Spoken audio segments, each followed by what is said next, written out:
حضرت بہلول دانا فرمانے لگے تیرا رب کون ہے؟ کہا اللہ. تو فرمایا میرا کون ہے؟ کہا اللہ. فرمانے لگے یہ تو نہیں نہ ہو سکتا کہ اللہ ہارون رشید کو دیتا رہے اور بہلول دانا کو بھول ہی جائے. یہ تو نہیں نہ ہو سکتا کہ ہارون رشید کو دیتا رہے اور بہلول دانا کو بھول جائے. فرمایا اس کا دل، اس کا ارادہ ہوا، ارادہ قدرت ہوا کہ بہلول مقروض رہنا چاہیے. تو اگر رب مجھے رکھنا چاہتا ہے، دکھ قبول محمد بخشا راضی رہن پیارے، اگر وہ چاہتا ہے میں مقروض رہوں تو میں بھی چاہتا ہوں کہ میں مقروض ہی رہوں. یہ تو نہیں نہ ہو سکتا کہ تجھے دے اور مجھے نہ دے. فرمایا میری تجھ سے کوئی امید نہیں، مجھے جب بھی دے گا میرا رب بھی دے گا، اور وہ دے گا تو پھر انشاءاللہ خزانے کھول کے دے گا. دنیا داروں سے امیدیں وابستہ کرنا، لوگوں کے پیچھے، یہ چھوڑ دیں. آپ بے چین رہیں گے، بے قرار رہیں گے. اللہ والوں سے ضرور امیدیں وابستہ کریں، اس لیے کہ ان کے پاس جو کچھ ہوتا ہے وہ دراصل رب کا ہی ہوتا ہے. لیکن سیٹھوں سے، نوابوں سے، سیاستدانوں سے باز آ جائیں. ہماری بڑی امیدیں وابستہ ہیں. میں اکثر کہتا ہوں جتنے پھیرے نوکری کے لیے دنیا دار کے دروازے پہ لگائے ہیں نا، اس سے کم دفعہ مسجد میں نفل پڑے ہوتے تو رب اتنی بڑی مہربانی فرما دیتا. تیسری بات یہ یاد رکھیں، اگر سکون لینا چاہتے ہیں نا، اگر سکون لینا چاہتے ہو نا تو لوگوں کو ڈسکس کرنا بند کر دو. کس کو اللہ نے کتنے پیسے دیے ہیں وہ جانے اور اللہ جانے، کس کو اللہ نے کتنی گاڑیاں دی ہیں وہ جانے، اور لوگوں کو ڈسکس کرنا. جی یعنی میں ایک جگہ بیٹھا تھا تو ایک صاحب گاڑی والا گزرا، گاڑی میں بیٹھ کے، اس کا پڑوسی تھا، کہندے تھا منہ ہے کار والا. میں کہ وہ تے ہے تاں ہی بیٹھا ہے. تے ہن میں کہ سمجھانا سی نا انہوں، میں کہ توں تے میں حساب لائیے بھی ساڈے کول کوئی نہیں، وہ تے ہے. لیکن نا اللہ نے اسے دی ہے نا، تو اللہ نے چاہا نا وہ کار میں بیٹھے. تو جس نے پھٹے پہ بیٹھ کے یہ تبصرہ کیا کہ منہ ہے کار والا، میں کہ ابھی وہ تے ہے تاں کار ہے.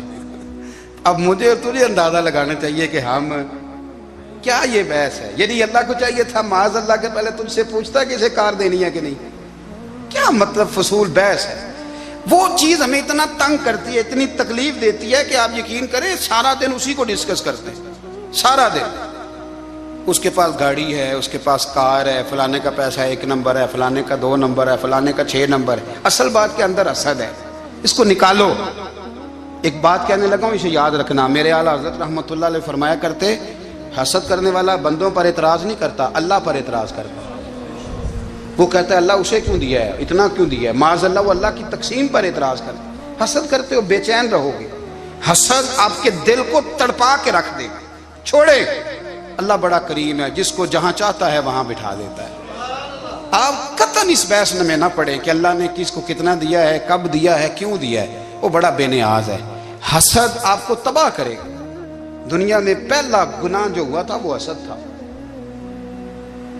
ابلیس نے حضرت آدم سے حسد کیا، کہنے لگا میں بہتر ہوں، سرداری اس کو مل رہی ہے، یہ تو اللہ کو پتہ ہے نا کس کو دینی ہے. اور دنیا میں پہلا قتل حسد کی وجہ سے ہوا. حابیل قابیل کے درمیان حسد کا معاملہ تھا. خاتون کا نکاح اس سے کیوں ہو رہا ہے، مجھ سے ہونا چاہیے. حسد تباہی کرتا. آپ یقین کریں، یعنی دکاندار کے سامنے دوسری دکان پڑتی ہے اور پریشان ہو جاتا ہے. وہ کہتا ہے میرا کیا بنے گا، لا حول ولا قوت الا باللہ العلی العظیم. یعنی تیرا کا خیال ہے کہ تیرے حصے کی روٹی وہ کھا جائے گا. اتنا چھوٹا دل. یعنی تیرا موقف یہ ہے کہ تیرے حصے کا نصیب اس تک چلا جائے گا، یہ تیری خواہش ہے. ایک دوسرے کی کمزوریاں بیان کرنا، اس کا تو مال ہی ناقص ہے جی، اس کے تو پاس ہی کچھ نہیں. یہ تو کمزور لوگوں کا طریقہ ہے. میرے رسول کریم علیہ السلام گزر رہے تھے، پت جھڑ کا موسم تھا، خزاں کا موسم تھا، درختوں کے پتے جھڑ رہے تھے. صحابہ کو ساتھ لے کے حضور گزرے اور ایک درخت کی ٹہنی کو پکڑ کے حضور نے ہلایا. صحابہ فرماتے ہیں کہ چھم چھم اس کے پتے گرے، زمین پر ڈھیر لگ گیا. حضور نے فرمایا دیکھا تم نے کیا ہوا؟ حضور ہاں. فرمایا کتنی تیزی سے پتے جھڑے ہیں، صرف تنا رہ گیا ہے اور خالی ٹہنیاں رہ گئی ہیں، کوئی حسن بچا ہے؟ حضور نہیں. تو نبی کریم فرمانے لگے جو حسد کرتا ہے نا اس کی نیکیاں بھی اسی طرح جھڑ جاتی ہیں. اسی طرح اور ایک جگہ حضور فرمانے لگے جس طرح راکھ لکڑی کو آگ کھا جاتی ہے، جس طرح لکڑی کو آگ، جب آگ کھا جائے تو پھر لکڑی کو لکڑی نہیں کہا جاتا، راکھ کہا جاتا ہے، کوئلہ کہا جاتا ہے، اس کی اصل باقی یعنی اسے کھائی جاتی ہے۔ تو حضور علیہ الصلوۃ والسلام فرمانے لگے جس طرح آگ لکڑی کو کھا جاتی ہے، فرمایا اسی طرح حسد نیکیوں کو کھا جاتا ہے، نیکیاں رہتی نہیں۔ حسد کرنے والے کے پاس نیکیاں یعنی ان کی اصل شکل موجود، کبھی بھی حسد نہیں کریں۔ اللہ کی تقسیم ہے، جس کو چاہے جب چاہے جتنا چاہے عطا کرے۔ اور چوتھی بات میرے بھائی، کبھی بھی بغض نہ پیدا کریں۔ بغض والے لوگ بے سکون رہتے ہیں۔ بہت ساری کمزوریاں ہمارے اندر ہوتی ہیں نا، پھر اللہ ہماری روزی تو نہیں نہ بند فرماتا، یہ تو نہیں کہتا کہ زمین سے نکل جاؤ،